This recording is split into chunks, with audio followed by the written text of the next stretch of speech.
Donc nous allons vous présenter le BTS Fluide Énergie Domotique que nous présentons au lycée René Cassin à Noisiel, qui est l'option B, froid et conditionnement de l'air.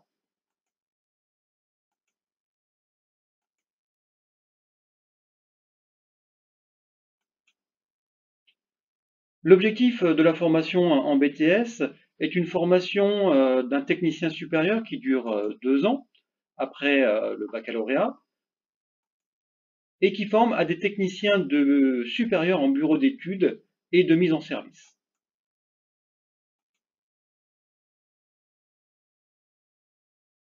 Ce diplôme permet de s'insérer dans la vie professionnelle et aussi de continuer soit sur une licence professionnelle ou en école d'ingénieur.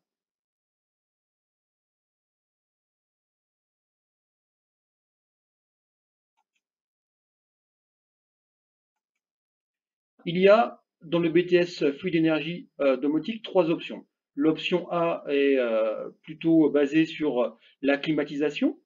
Nous ne présentons pas ça au lycée. L'option C, c'est l'option domotique des bâtiments communicants qui génère la communication des systèmes. Et nous présentons l'option B au lycée René Cassin, spécialisée dans le froid et le conditionnement de l'air.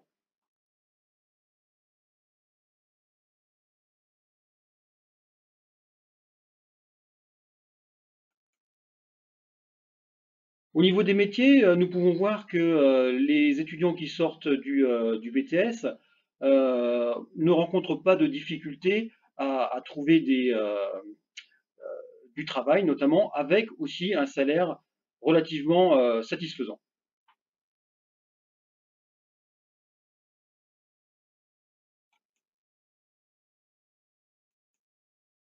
Il y a 3 domaines d'activité principales. Une activité en études techniques, en bureau d'études, une activité d'intervention sur le chantier et une activité aussi d'organisation au niveau management.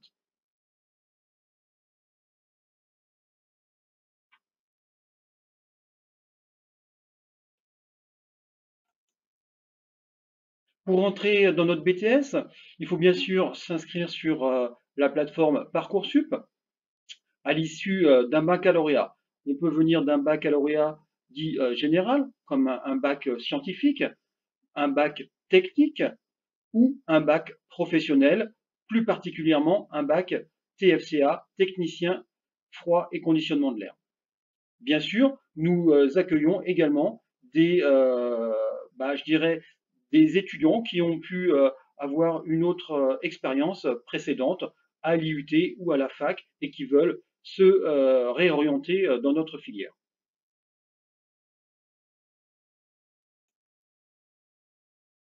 L'organisation de la formation est bien sûr sur 2 ans. Il faut compter une trentaine d'heures minimum par semaine, donc ce qui est relativement, je dirais, important, contrairement à des horaires de faculté, et avec un gros pavé d'enseignement technique qui représente 16 heures dans une semaine, qui est séparé entre l'enseignement dirigé en salle et les plateformes d'ateliers en travaux pratiques.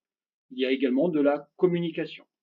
En première année, nous avons également, en fin de première année, un stage obligatoire sur 2 mois qui représente 8 semaines de stage dans une entreprise de la spécialité.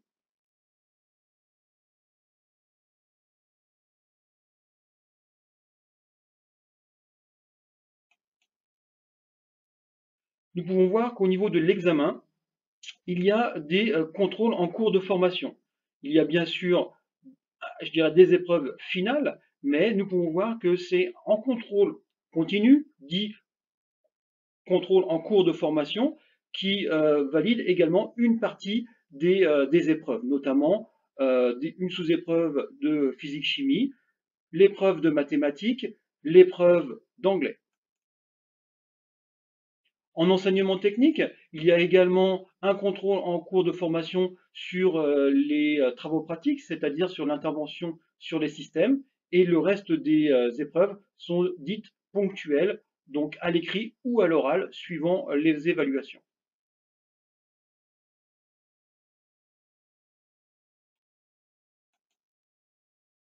Nous allons vous présenter quelques photos qui représentent notre atelier, puisque vous avez pu voir qu'il y a bien sûr des heures d'atelier, mais aussi bien sûr des compétences à acquérir au niveau pratique.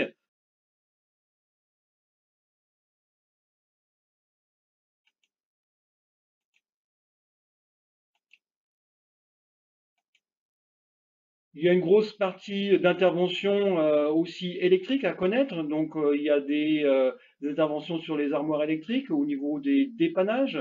On peut voir que dans l'atelier, il y a aussi une partie de rédaction, des comptes rendus, d'analyse de fonctionnement, d'optimisation du système. Donc, la plateforme que nous avons lissée permet d'avoir une représentation de ce que nous pouvons trouver dans l'industrie. On peut voir sur la droite une mini patinoire avec la production de froid et la récupération de chaleur sur une petite unité de piscine adjacente. Nous avons des chambres froides dites positives pour le réglage, pour la mise en service, l'analyse de fonctionnement. Nous avons au fond des vitrines frigorifiques. Ici, nous avons un groupe de production de froid sur la plateforme dite CTA. Ici, nous avons un autre groupe frigorifique avec un condenseur à eau qui nous permettra d'alimenter deux chambres froides. Voici le descriptif détaillé des chambres froides dites positives.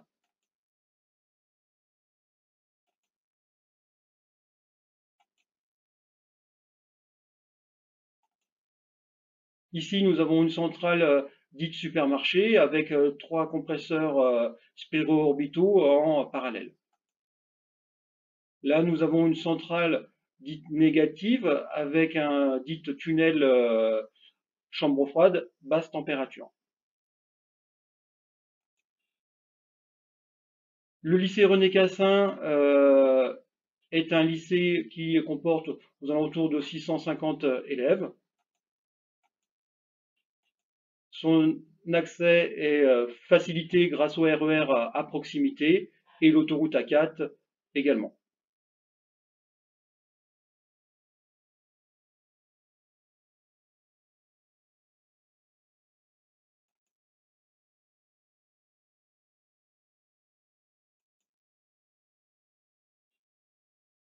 Nos classes de BTS ont un effectif compris entre 24 et 26 étudiants en première année.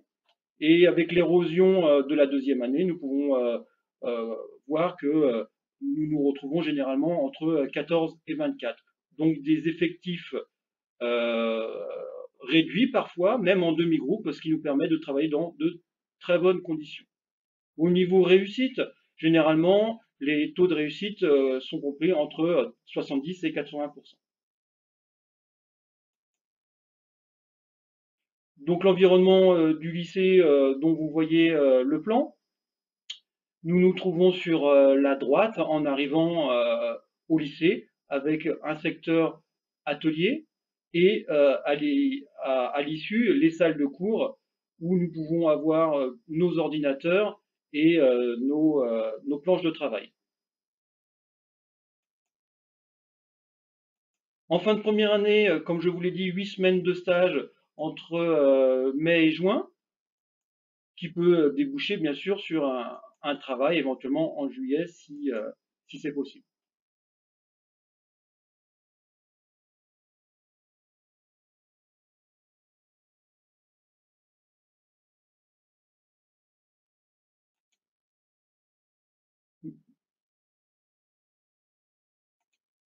Les obligations de l'étudiant sont comme, je dirais, les obligations d'un lycéen. Nous demandons bien sûr l'assiduité, la ponctualité, la tenue de travail, le respect du matériel, bien sûr le travail à la maison et en cours, et avoir son matériel à disposition.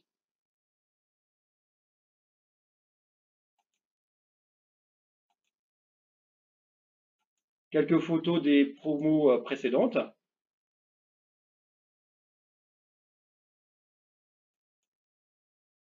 Nous vous remercions de votre attention et nous espérons vous revoir bientôt.